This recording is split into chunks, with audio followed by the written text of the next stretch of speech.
பழனியிலே சந்நியாசி தணிகையிலே சம்சாரி உன் கணக்கு புரியலையே முருகா ஆறுபடை மீதிலை 100 முகம் காட்டுற ஆறுதலை தேடுற எந்த முகம் காட்டுவ அறியாம தவிக்கிறேனே முருகா இந்த பாவி கேட்பதென்ன தவறா ஆறுபடை முருகனுக்கு அரோகரா நாங்க ஆறுதல தேடுகிறோம் அரோகரா கந்தவேலு குமரவேலு அரோகரா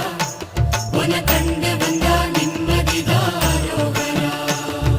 பழனியிலே சந்நியாசி தணிகையிலே சம்சாரி உன் கணக்கு புரியலையே முருகா உன் கணக்கு புரியலையே முருகா